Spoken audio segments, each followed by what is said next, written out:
नमस्कार मेरे प्यारे बच्चों, कैसे हैं आप लोग। आशा करता हूं आप लोग सभी अच्छे होंगे। आज हम बात करने वाले हैं यूपी बोर्ड 2026 साइंस का, जो कि 25 फरवरी को आपको पेपर है हाई स्कूल का। 25 फरवरी का आपका पेपर है आपको, जो कि दो दो 6 अंकों का आने वाला रासायनिक समीकरण। जैसा कि आपने थंबनेल में देखा होगा कि रासायनिक समीकरण आपको कैसे करना है, जो कि 100% फंसने वाला 6 समीकरण हम आपको बताने वाले हैं। जो आप 6 समीकरण पढ़ के याद करके जाएंगे तो वो 100 में से 100% वही में से समीकरण आने वाले हैं। तो कैसे करना है, जो हर साल बोर्ड परीक्षा में आता है समीकरण, यूपी बोर्ड का रासायनिक समीकरण। आज हम इसी के बारे में बात करने वाले हैं। यूपी बोर्ड का रासायनिक समीकरण जो 6 समीकरण है, वो हम बताएंगे आपको। 6 समीकरण जो 6 अंकों का आता है, हर साल 6 अंकों का 6 समीकरण आता है। 100% आएगा, ये भी गारंटी बच्चों की। 100% इस समीकरण आता है। 100% समीकरण हर साल 22 में, 23 में, 24 में, 25 में और 26 में भी आने वाला 100% समीकरण आएगा। और इसका ट्रिक क्या है, ट्रिक क्या है, क्या ट्रिक है, कैसे समीकरण करेंगे। अगर आप उसमें नहीं आता कैसे बनता है समीकरण, मैं आपको ट्रिक बताऊंगा कि जो कि आप ट्रिक के जरिए कर सकते हैं। क्या ट्रिक है, किस ट्रिक से आप कर सकते हैं, जो कि यूपी बोर्ड में हर साल आता है समीकरण। तो आइए हम समीकरण की ओर चलते हैं। तो पहला समीकरण के लिए जो कि यहाँ पहला सवाल आपके स्क्रीन पे आ चुका है, मोबाइल स्क्रीन पे आप देख सकते हैं। ये हमारा समीकरण का पहला सवाल है कि एथेनॉल सोडियम के साथ अभिक्रिया करता है। जो कि ये सवाल बोर्ड परीक्षा में हर बार पूछता है, इस बार भी आपका 100% पूछने वाला सवाल है। ये आपका 100% पूछने वाला सवाल है आपका। इथेनॉल सोडियम के साथ अपक्रिया करता है, तो हम इस किस प्रकार से करेंगे। देखिए, इसका पहले प्रश्न आपका पूछेगा इथेनॉल सोडियम के साथ अपक्रिया करता है, आपको किस प्रकार लिखना है इसको। पहले हम आंसर लिखेंगे, ठीक है बच्चों। ऐसे आंसर लिखिए। अब देखिए, इथेनॉल सोडियम जो C2H5OH, ये हमारा इथेनॉल है, ठीक है। ये हमारा क्या है, इथेनॉल है। और प्लस सोडियम 2Na सोडियम है। क्या है, 2Na सोडियम है। इसकी हमको अभिक्रिया करना है, पूरा साथ में अभिक्रिया करता है। तो अभिक्रिया कैसे करेगा, आप इसे देखिए कैसे अभिक्रिया करता है। देखिए यहाँ क्या होगा, यहाँ देखिए बच्चों क्या होगा। जब यहाँ होगा 2C2H5, H5 तक आप रुक जाएगी। क्या, H5O हो जाएगा। देखिए बच्चों, यहाँ पे जो हाइड्रोजन होगा, हाइड्रोजन बच्चों इधर चला जाएगा, और सोडियम जो बच्चों का इधर आ जाएगा। देखिए जो सोडियम है Na हमारा है, जो Na है सोडियम, सोडियम जो इधर आ जाएगा O के बगल में आ जाएगा। हाइड्रोजन जो है इधर चला जाएगा, हाइड्रोजन H। जब H इधर आ जाएगा तो बच्चों 2 बचेगा, तो H2 हो जाएगा। यहाँ पे क्या हो जाएगा, H2 हो जाएगा, H2 हो जाएगा। तो ये हमारा जो हो जाएगा इथेनॉल सोडियम का अभिक्रिया हो जाएगा, इथेनॉल सोडियम का अभिक्रिया हो जाएगा। इसी प्रकार से आपको इथेनॉल लिखना है बच्चों, इथेनॉल।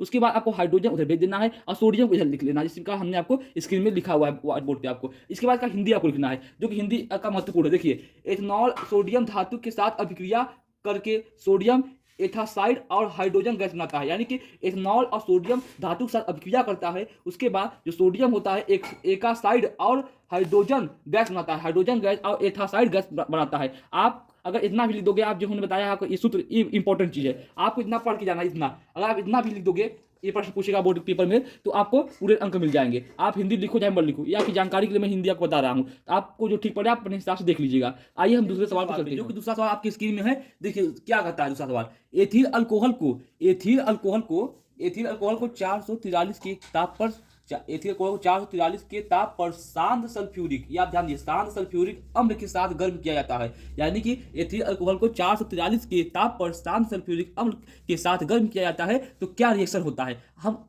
इस पे बता क्या रिएक्शन होगा। ये आपका जो सवाल है, ये आपका 22, 2023, 2024, 2025 में पूछा गया सवाल है। तो जहां तक संभावना है कि 26 में भी आएगा सवाल। तो देखिए, तो कैसे करना है इस समीकरण को। देखिए पहले हमारा एथिल अल्कोहल लिखेंगे। एथिल अल्कोहल क्या है, C2H5OH, C2H5OH जो है हमारा एथिल अल्कोहल है। क्या है, C2H5OH एथिल अल्कोहल है। जब इसका हम करेंगे समीकरण, क्या होगा। देखिए यहाँ पे C2H4, H4 क्यों, H4 इसलिए कि हाइड्रोजन यहाँ पे एक है, हाइड्रोजन यहाँ क्या है, एक है। एक हाइड्रोजन यहाँ दे देंगे, H2 हो जाएगा, इसलिए H4 हो जाएगा, H4 हो जाएगा, C2H4। और फिर प्लस करके H2O यहाँ लिख देंगे, H2O यहाँ लिख देंगे। जो O है इसको उठा के यहाँ लिख देंगे और H2 इधर लिख देंगे। तो इधर ये हमारा जो हो जाएगा, ये हमारा हो जाएगा शांत सल्फ्यूरिक अम्ल के साथ गर्म किया जाने पे जो रिएक्शन होगा ये होगा। इसका रिएक्शन जो होगा, इसका आप डिफिनेशन हिंदी में जानिए। इथेनॉल को शांत सल्फ्यूरिक अम्ल के साथ गर्म करने पर 443 के पे गर्म करने पर निर्जीकरण होता है। क्या होता है, निर्जलीकरण होता है और एथीन बनता है। क्या बनता है, इसको हम कहते हैं एथीन बनता है। आपको बस इतना याद करके जाना है, आपका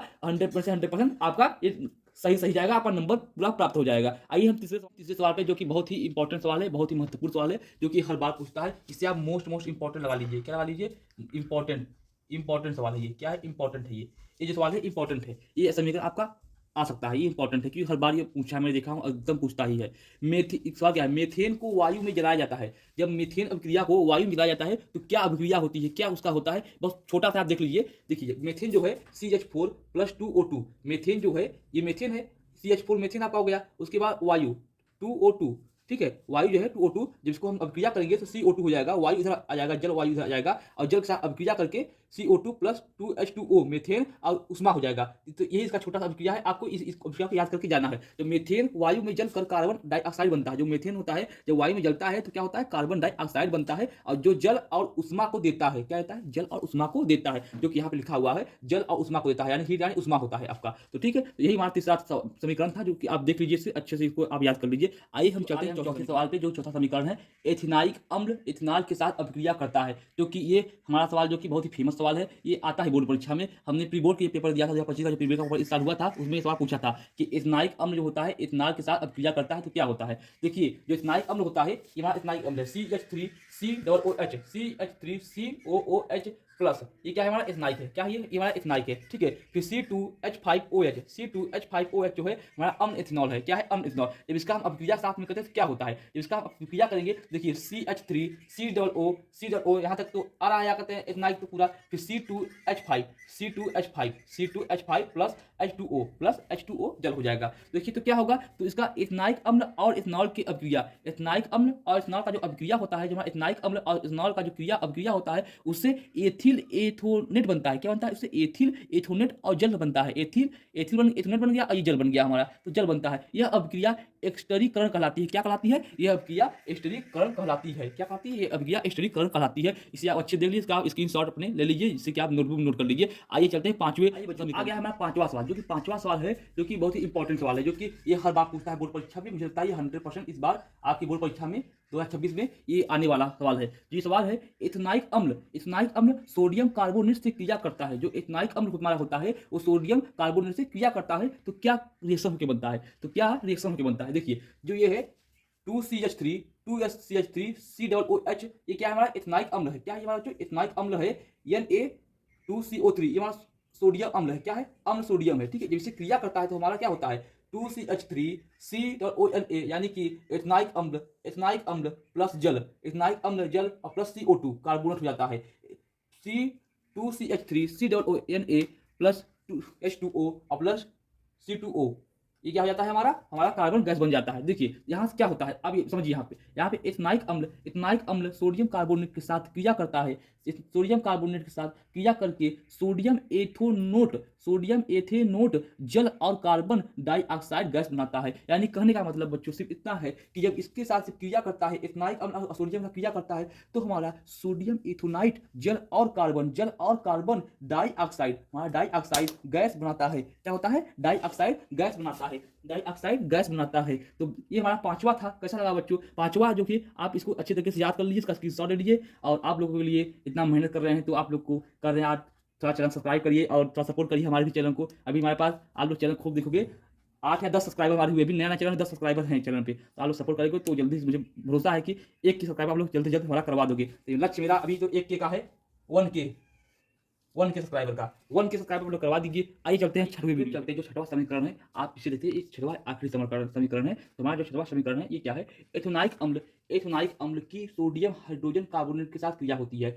एथोनाइक अम्ल की सोडियम हाइड्रोजन के साथ क्या होती है, क्रिया होती है। तो क्या होता है, देखिए जब इसकी क्रिया होती है एथोनाइक अम्ल के साथ तो क्या रिएक्शन होता है, अब इसे देखिए, CH3COOH यानी कि एथोनाइक अम्ल हमने आपको बता दिया, प्लस NaCHCO3 सोडियम अम्ल हाइड्रोजन, यानी कि सोडियम अम्ल हाइड्रोजन के साथ क्रिया होगी तो क्या होगा, CH3COONA, यानी कि इथनाइक अम्ल और सोडियम साथ मिल जाएंगे। उसके बाद जल इधर आ जाएगा, H2O जल इधर और CO2 गैस इधर आपका आ जाएगा। तो यानी कि CH3COONA इथनाइक अम्ल और जल बाहर आ जाएगा और गैस बाहर आ जाएगा आपका। देखिए यहाँ हमने लिख भी दिया है, इथनाइक अम्ल और सोडियम हाइड्रोजन के कार्बोनेट के साथ क्रिया होता है तो सोडियम एथोनाइट अम्ल और कार्बन डाइऑक्साइड गैस बनाता है। क्या बनाता है, डाइऑक्साइड गैस बनाता है। इस बात को आप ध्यान देंगे, डाइऑक्साइड गैस बनाता है। क्या बनता है, डाइऑक्साइड गैस बनाता है। तो ये हमारा आखिरी वीडियो था, आपका स्क्रीनशॉट ले लीजिए, ये कैसा वीडियो था आप बताएंगे देख के। मगर आपसे एक रिक्वेस्ट है, आप कहीं जाइएगा, ये सुन लीजिए मेरी बात। आप जितने भी व्यूज आए होंगे, आप लोग वीडियो कर रहा हूँ, जितने वीडियो आप लोग देख रहे हो, अगर आपको थोड़ा ही वीडियो अच्छा लगा तो प्लीज भाई लोग एक सब्सक्राइब कर दो, एक सब्सक्राइब, मुझे 1K का लक्ष्य प्राप्त करना है। अगर आप लोग एक के वीडियो आएगा, एक के सब्सक्राइबर चाहिए, तो आप लोग जल्द से जल्द 1000 सब्सक्राइबर कंप्लीट करवा दीजिए, जिससे कि आप लोग हमारी फैमिली में जुड़ जाइए और आपको यूपी बोर्ड से हर जुड़ी जानकारी आपको मिलती रहे, आगे भी मिलती रहे। कैसा वीडियो कमेंट करना और लाइक करना, सब्सक्राइब करना। धन्यवाद।